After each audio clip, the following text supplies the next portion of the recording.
Hi everybody, this is my summary presentation on applied pharmaceutical assignment. My selected topic is about Carbatrol 200 mg extended release capsule.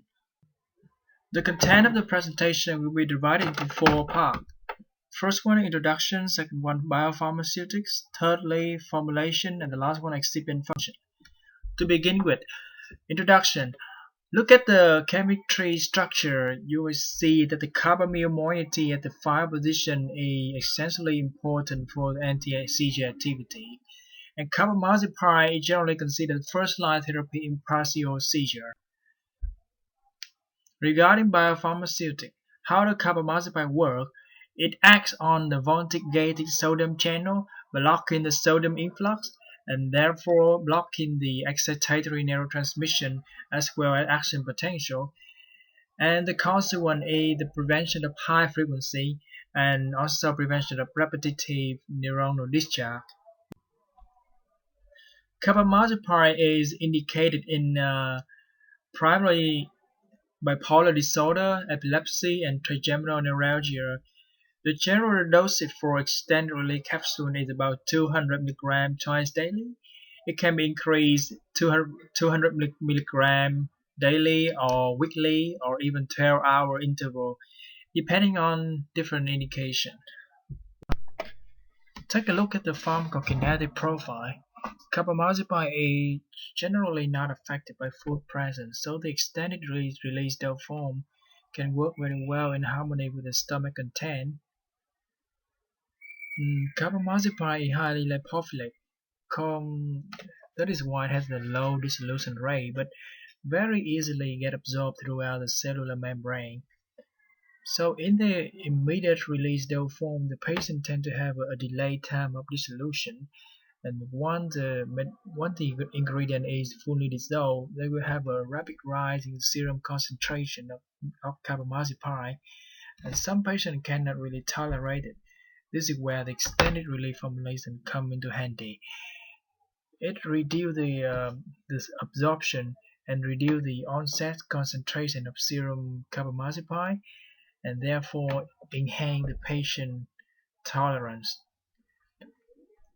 Carbamazepine is converted by cytochrome P3A4 into 1011 epoxy carbamazepine, which is an active metabolite.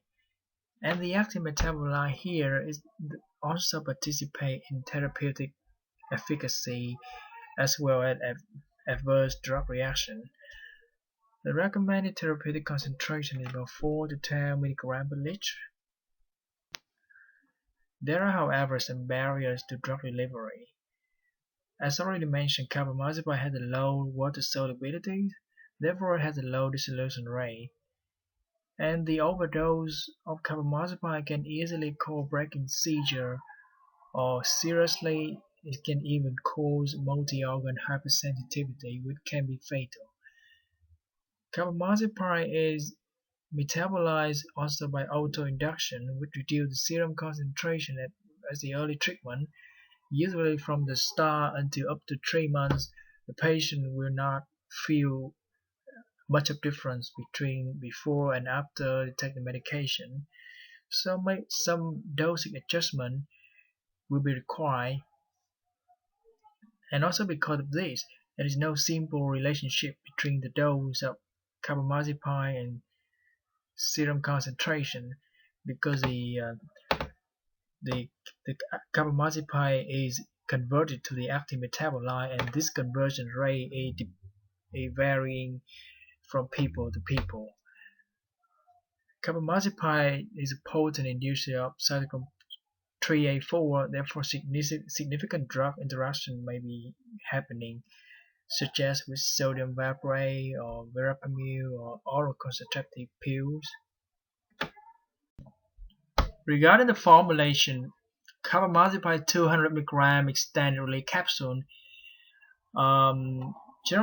usually contain 3 types of beads in the fixed ratio, which is called the microtron system. They are immediate release beads about 25%, extended release beads 40%, and the enteric release beads 35%. So when the capsule comes to the stomach and the capsule cell dissolve, The immediate release bit will come out first and immediately dissolve, and subsequently the enteric release bit will come out and will be dissolved in the duration of 1 to 2 hours. And lastly, the extended release bit will finally be dissolved in the longer duration up to 4 or 6 hours. So the combination is actually useful in controlling the release rates of the active ingredients. There are some advantages of extended release formulation. The first one, which is very obvious, is that it requires less dosing frequencies, usually only twice daily dosing, as already mentioned, compared to 3 or 4 times daily dosing of immediate release dose form. And the most important one is that when you look at the diagram here, you will see that the blue line representing the extended release dose form, which is very stable within the therapeutic zone of seizure control, compared to the red line immediate release dose form, which had a very large fluctuation between the peak and the trough, easily causing side effect or seizure. So, in general, patients will have a more controlled symptom, less chance of side effect, and their tolerance will be improved with extended release dose form. There are, however, some stability concerns with capsule Carbatrol.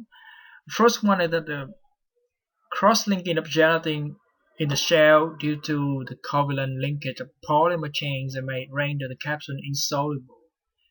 Secondly, the capsule contains an important solubilizer called povidone, and povidone actually contains peroxide as a trace contaminant, and this can cause chemical degradation of the active ingredients. And there are some excipients that are moderately to highly hygroscopic, such as polyethylene glycols, povidones, or cellular microcrystalline. They may absorb water from the gelatin shell and causing it to be brittle. Regarding packaging, the Carbatrol extended capsule is usually packaged in the bottle containing 120 capsules with silicone moisture absorbent, and this absorbent will actually have to control the humidity within the bottle. Yeah, and lastly, to remember that the user should keep the bottle at the dry and out of light, protected from light. For the final part of the presentation, I'm going to mention a very important excipient function. The first one is the capsule coating agent, which is a triethyl citrate. It is a plasticizer working by adding more flexibility and elasticity to capsule shell. The second group of agents is the stabilizing agents. We have citric acid monohydrate, which is the buffer. The buffer works by neutralizing the acidic stomach, protecting the active ingredient from acidic degradation. This is also silicon dioxide, which has the thermal stabilizing and anti-caking properties. And silicon dioxide is also important in manufacture because it enhances the flowability of dry powder. The last group of agents is solubilizing agents. It contains cellular microcrystalline, which is a porous binder, providing mechanical strength for the mixing process during manufacture. Povidone, which is an agent that can form the molecular adduct. Molecular adduct is a direct addition of 2 or more distinct molecules to form a single product, and that means that povidone can facilitate the uniform dissolution. Sodium lauryl sulfate is an anionic surfactant, which it creates the solubilizing effect. And the last one is the polyethylene glycol, which is a very hydrophilic lubricant. It improves solubility and increases the effectiveness of binder.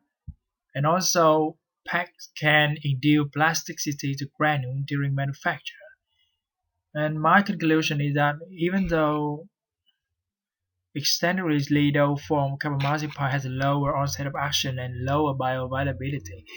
It is very useful in controlling the serum concentration, reducing side effects, and improve patient tolerance to carbamazepine. Thank you for listening.